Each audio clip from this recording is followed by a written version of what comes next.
Welcome back to the deep dive. Today, we're tackling something I find completely fascinating. It's a great one. It's this really unexpected intellectual feud.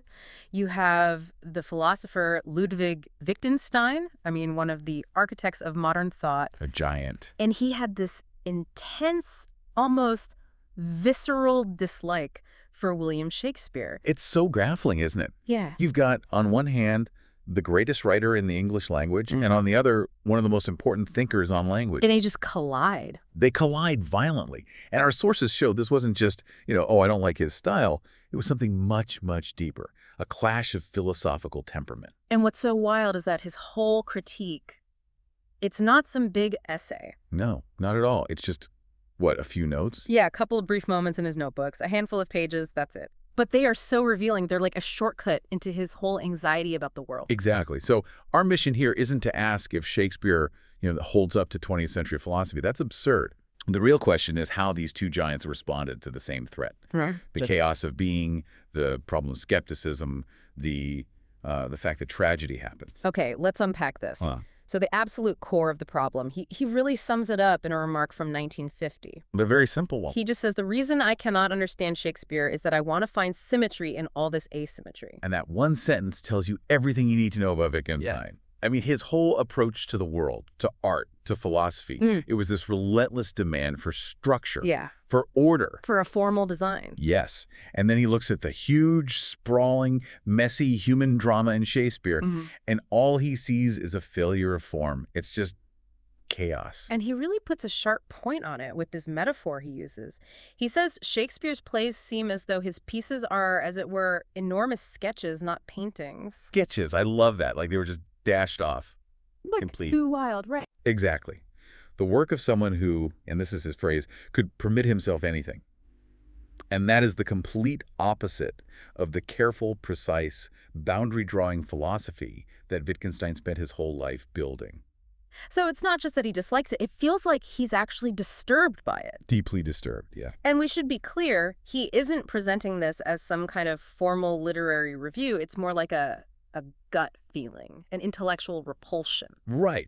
And he makes this really interesting distinction. He says he can totally understand someone who just stands in front of a Shakespeare play and is speechless. Just overwhelmed by the raw power. Exactly. But if you admire Shakespeare the same way you'd admire, say, Beethoven or Bach. Composers who are all about mathematical perfection, symmetry. Formal structure.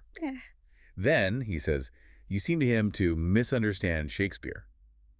In his mind, Shakespeare is untamed power, and if you treat it like it's this perfectly crafted, tamed thing, you're missing the point entirely. Okay, so that's the big picture problem, the structural asymmetry. But then he zooms in. Right down to the micro level, to the language itself. His frustration with the lack of symmetry pushes him to attack the very building blocks of the plays. In 1946, he makes this incredibly bold claim. He says, Shakespeare's similes are, in the ordinary sense, bad. The confidence on this guy. You have to remember, Wittgenstein was a master of the philosophical analogy. His whole method depended on it. He was famous for his similes. He knew he was good at making them. Right. So he's basically holding Shakespeare up to his own very high standard, and Shakespeare fails. He even says that if Shakespeare's similes are good, they must be a law to themselves. Which is a backhanded compliment, right? Yeah. He's saying they don't follow the rules of good writing. They only work through, sheer force of will, not because they're actually elegant or insightful. It's almost pedantic. He gives an example to a friend from Richard II. Oh, yeah. Mowbray's tongue being, doubly portcullised with my teeth and lips. And you can just imagine Wittgenstein looking at that and thinking, well, of course it is. Teeth and lips are a gate for the tongue. That's so obvious. It's not clever. Exactly. His implied critique is that it's clunky. A great simile should give you that shock of recognition, a new way of seeing things. And for him, Shakespeare's is just clutter. It's messy, poetic excess when what he wanted was clarity. And you can compare it to one of his own. He has this amazing simile in his big typescript for finding the right word when you're writing. Oh, I think I know this one. He says it's like having a hair on one's tongue. One feels it, but can't get hold of it. That's brilliant. It's perfect. It's surprising, physical, and completely precise. So when you put that next to the portcullis tongue, you can see why he felt he could hold his own. let's say. So we have a man who is disturbed by the structure and offended by the language, Yeah, that about sums it up. which brings up this big psychological question. How did he justify this deep frustration with something that, the rest of the world thinks is genius? He reaches for one of his own philosophical concepts, almost like a defense mechanism. It starts with a comment from 1949 where he compares the feeling of Shakespeare to a dream. Right. He says, a dream is all wrong, absurd, composite, and yet completely right. He's admitting he feels its power, but he can't figure out why. He doesn't know why it makes an impression. And he connects this to what he calls an inability to read him with ease. And this is where he brings in aspect blindness, Yes, aspect blindness. You know that famous optical illusion, the duck rabbit? where you can see a duck or you can see a rabbit in the same drawing. Exactly. Aspect seeing is being able to flip between the two, to see both aspects. Aspect blindness, then, is being unable to see one of them. You can only see the duck. And he applies this to Shakespeare. He says his problem is like reading a depiction of a landscape, not as scenery, but like a blueprint. This is so crucial. A blueprint gives you all the information. You can list every tree, every rock, every river. You know what it's about. But you can't see it. You can't see it as a majestic landscape. You just have the data. So Wittgenstein is basically claiming, look, I get the plot, I see the words, but I just can't see the art. I can't see the human scenery. But our sources suggest this is a bit, well, disingenuous. That's very convenient out, isn't it? Yeah. By calling it a blindness, a condition he can't help, he avoids having to confront the other possibility, which is that he does see an aspect of Shakespeare, and that aspect is actively terrifying him. And that terrifying blocking aspect, that is the absolute heart of the whole thing.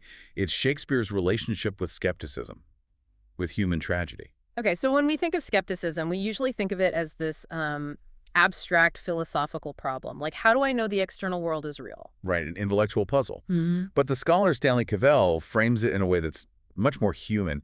He says skepticism is really an attempt to turn the human condition, our failures to connect, to truly know another person, into a neat intellectual difficulty that we can try to solve. A cover-up, basically. Exactly. And tragedy is what reveals the price of that cover-up. Mm. It shows the real devastating consequences when human connection fails, when words go wild and the world just falls apart. The sources argue Wittgenstein isn't missing this. He's actively covering his ears to the sound of it. He's running away from it, from the raw motives for skepticism, the chaos, the horrifying asymmetry that just explodes in a play like King Lear or Othello. And so his desperate demand for symmetry, for order. Yeah. It's a philosophical refusal to look at that. His whole project, his grammatical investigations, was about tidying up language. To make the problems dissolve. Yes, to contain the chaos with logic. Oh. And then along comes Shakespeare, who shows in the most powerful way imaginable that the chaos is untamable. And the final anxiety, the thing he's really covering his ears to, it might be that terrifying silence, that nothing at the center of Shakespearean tragedy when everything has collapsed. He's afraid of it. He fears the possibility that, like in King Lear, something will come of this nothing. That pure chaos isn't just destructive, it's generative. And that idea was unacceptable to him. So after all that, what does this all mean for you? The core takeaway here is that Wittgenstein's dislike of Shakespeare wasn't a clash of skill, it was a clash of methods. A clash of temperaments. Wittgenstein wanted to solve human problems by tidying up our grammar, by enforcing a kind of formal order. And Shakespeare just laid it all bare, the ultimate untamable chaos, the skeptical truth that our words fail, our connections break. And the consequences are catastrophic.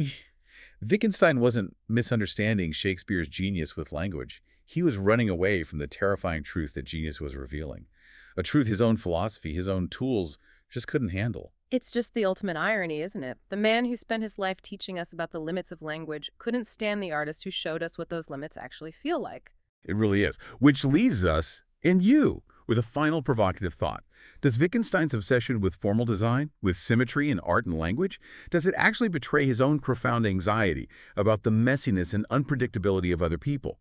The very thing that Shakespeare, more than anyone, forces us all to confront.